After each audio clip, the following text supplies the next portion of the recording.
So in the very beginning, it was really twofold. One is I needed something that provides the similar reactive view updating features that Angular had, but I didn't want all the other baggages that came with Angular, which is a very monolithic framework. On the other hand, I wanted to just experiment and sort of use it as a hobby project to just, it's also a learn better JavaScript in some way. Absolutely. What problems did you set out to solve when you started writing Vue?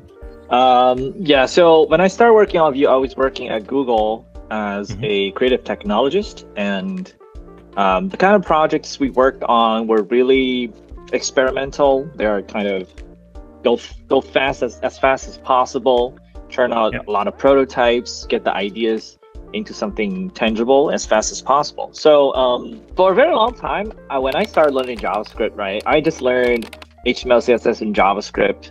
Didn't really learn any frameworks. I tried a little bit of Backbone, but felt that it didn't really help me that much with the type of work that I do, because Backbone only gave you the structure. It didn't give you this sort of automatic binding between state and the view, right?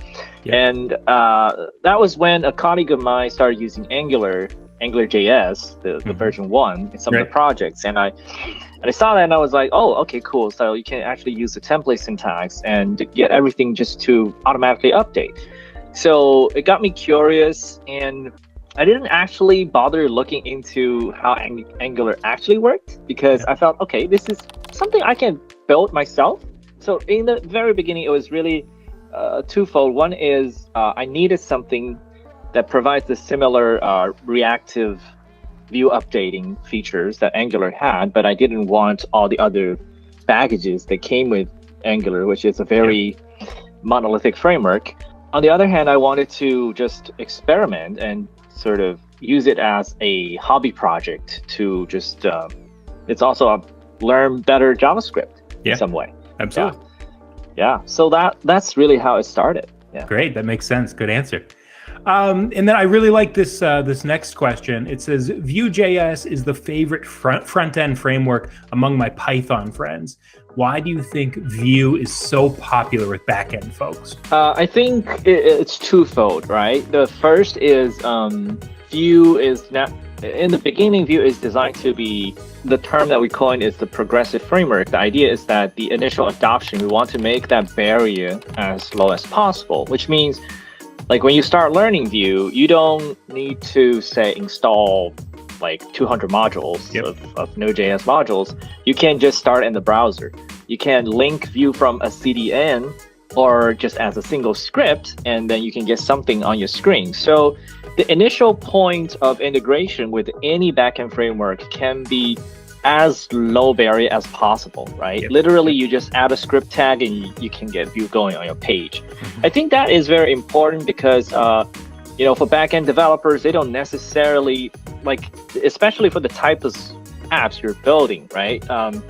When we talk about modern front end, we think about complex single page applications with rich interactions, but not all types of apps are really like that. For a lot of apps, you know, backend developers, they are used to build apps that's mainly server focused.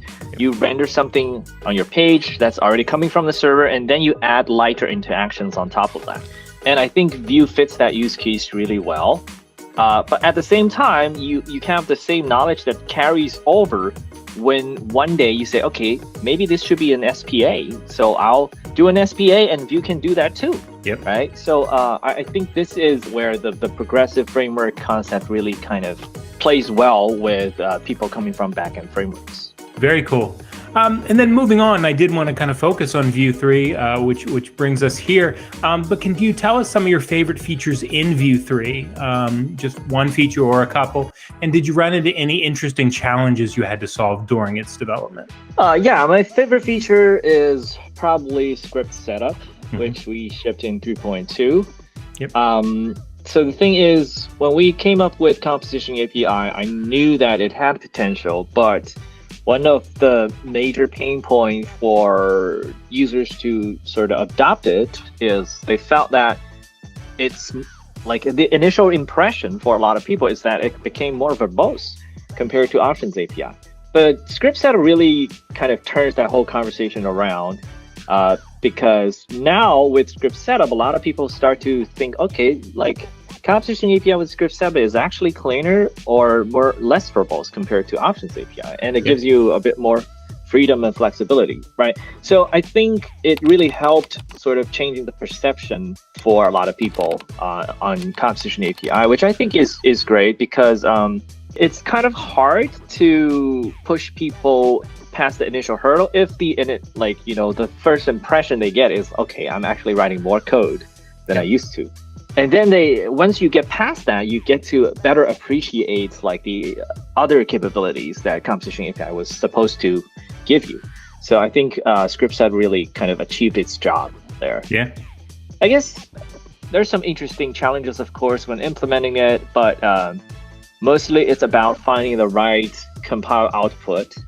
In fact, we eventually the compile output of script setup would be more efficient than the non-script setup equivalent, because we were actually able to compile in a way that gets rid of the component instance proxy altogether. So everything is actually in the same function scope. So with script setup, every expression in your template that accesses something in your script actually is accessing it directly in the same function scope, instead of grabbing it over through a instance object. So that instance object, that property access actually has a cost. So script setup, the compile output actually gets rid of that cost.